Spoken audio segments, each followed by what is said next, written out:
Il y a une chose que tu fais probablement tous les jours, quelque chose de tout à fait ordinaire, quelque chose qui te semble même sensé et raisonnable.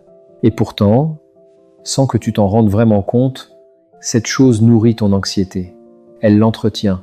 Elle lui donne exactement le carburant dont elle a besoin pour rester vivante dans ta vie. Et le plus difficile, c'est que personne ne t'a dit que c'était une erreur. Parce que de l'extérieur, ça ressemble à de la sagesse. Ça ressemble à de la prudence.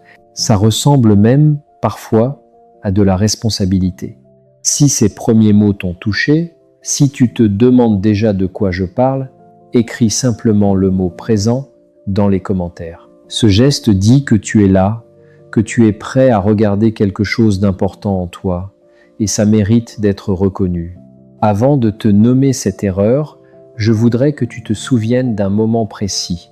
Un moment où tu avais quelque chose à faire, une conversation difficile à avoir, une décision à prendre, une situation inconfortable à affronter, et tu t'es dit que tu n'étais pas prêt, que ce n'était pas le bon moment, que tu le ferais demain, ou la semaine prochaine, ou quand tu te sentirais mieux.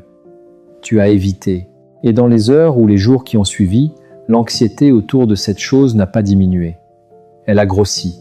Ce que je viens de décrire, c'est l'évitement. Et l'évitement est, de loin, l'erreur la plus commune et la plus silencieuse qui alimente l'anxiété. Ce n'est pas une erreur de faiblesse, ce n'est pas une erreur de paresse, c'est une erreur de logique, une erreur que ton cerveau commet de bonne foi en croyant vraiment te protéger, alors qu'en réalité il fait exactement le contraire. Pour comprendre pourquoi l'évitement est si piégeux, il faut d'abord comprendre comment fonctionne l'anxiété dans le cerveau. Quand tu perçois une situation comme menaçante, ton système nerveux envoie une alarme. Cette alarme produit une sensation désagréable, la tension, l'accélération du cœur, la pensée qui tourne. Et ton cerveau, qui veut que tu ailles mieux, enregistre que quand tu t'éloignes de la situation menaçante, la sensation diminue. Il enregistre que l'évitement fonctionne, que fuir soulage. Et il a raison, à très court terme. Quand tu évites quelque chose qui t'angoisse, tu ressens un soulagement immédiat et réel. Ce soulagement est la récompense que ton cerveau reçoit. Et comme tout système qui apprend par les récompenses, il va recommander la même stratégie la prochaine fois. Évite, recule, remets à plus tard. Ça marche. Sauf que ce soulagement a un coût caché. Un coût qui ne se voit pas dans l'instant, mais qui s'accumule avec le temps. Chaque fois que tu évites une situation anxiogène, ton cerveau reçoit un message. Et ce message dit « Cette situation était effectivement dangereuse. Sinon, pourquoi aurais-tu fui ?» L'évitement confirme la menace. Il dit à ton système nerveux que tu avais raison d'avoir peur, et la prochaine fois que tu rencontres cette situation ou une situation similaire, l'alarme sonne plus fort, parce que la menace a été confirmée. C'est ce que les spécialistes de la thérapie comportementale appellent le renforcement négatif. Tu enlèves quelque chose de désagréable en fuyant, ce qui renforce le comportement de fuite. Et peu à peu, le cercle de ce que tu peux faire sans anxiété rétrécit, les situations que tu évites deviennent de plus en plus nombreuses. Et l'anxiété, elle, devient de plus en plus grande, de plus en plus présente, de plus en plus difficile à contourner. Je pense à une image.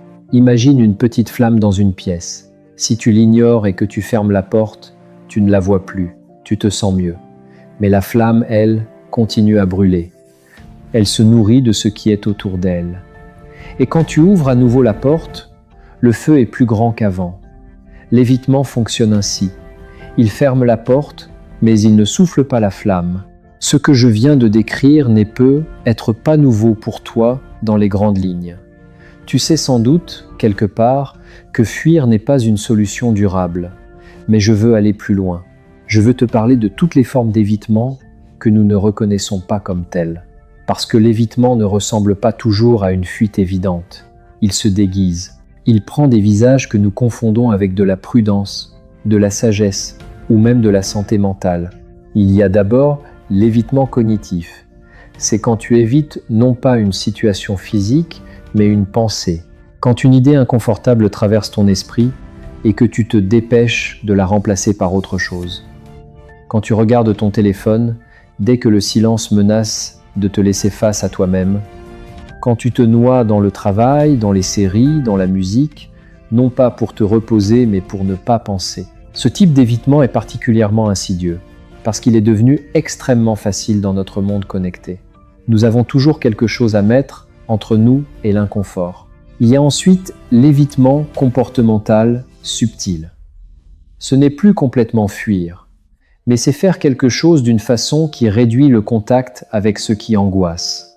Aller à la soirée, mais rester dans un coin. Envoyer un message au lieu d'appeler. Arriver en retard pour passer moins de temps dans l'inconfort. Accepter une invitation, mais trouver une raison d'annuler au dernier moment.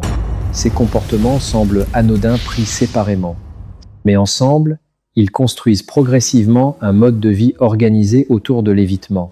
Et il y a l'évitement émotionnel.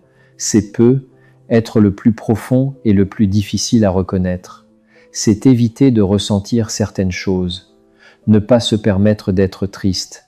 Se couper de la colère parce qu'on a appris que la colère était dangereuse.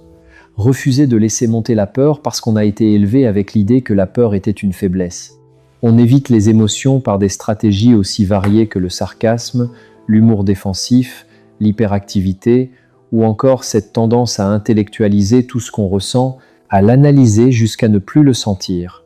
Je voudrais m'arrêter ici, au milieu de ce chemin, parce que ce que nous sommes en train d'explorer ensemble est quelque chose de profond, et je veux te demander quelque chose d'honnête. Est-ce que tu reconnais l'une de ces formes d'évitement dans ta vie ? Est-ce qu'il y a une situation, une conversation, une émotion que tu contournes depuis longtemps sans vraiment te l'avouer ? Si tu veux, partage-le dans les commentaires, pas forcément dans les détails, juste le sentiment général. Ces mots que tu poses publiquement ont une façon particulière de rendre les choses un peu plus réelles, un peu moins enfermées dans le silence. Alors qu'est-ce qu'on fait ? Si l'évitement est si naturel, si profondément ancré dans notre façon de fonctionner, comment s'en défaire ? Je veux te donner une réponse honnête, pas une réponse simple. Parce que la réponse honnête est celle-ci. On ne s'en défait pas en se forçant brutalement à affronter tout ce qu'on fuyait. On s'en défait progressivement, avec douceur, avec intelligence et avec une profonde compassion envers soi-même. La première chose, c'est de nommer l'évitement quand il se produit. Pas pour se juger, juste pour voir. Tu peux te dire intérieurement simplement, là, en ce moment, je suis en train d'éviter quelque chose. Cette observation, sans condamnation, est déjà une forme de liberté. Elle crée un espace entre toi et le comportement automatique. Elle rappelle que tu as le choix, même si ce choix semble difficile. La deuxième chose, c'est de comprendre ce que tu évites vraiment. Parce que souvent, on croit éviter une situation, mais on évite en réalité une émotion. On n'évite pas la réunion au travail, on évite le sentiment d'être jugé. On n'évite pas la conversation avec un proche, on évite la peur que cette conversation révèle quelque chose qu'on n'est pas prêt à entendre. Identifier l'émotion sous-jacente, c'est toucher quelque chose de plus vrai que la surface. La troisième chose, c'est d'avancer vers ce qu'on évite, mais pas en une seule fois. La thérapie d'exposition, qui est l'une des approches les plus solides pour travailler sur l'anxiété, repose sur un principe simple, le contact progressif avec ce qu'on craint. Non pas un contact brutal, qui peut être traumatisant, mais un contact graduel, répété, dans un cadre sécurisant. Chaque fois que tu fais face à quelque chose que tu aurais évité, même à une toute petite échelle, tu envoies un message différent à ton cerveau. Tu lui dis « J'ai survécu à ça.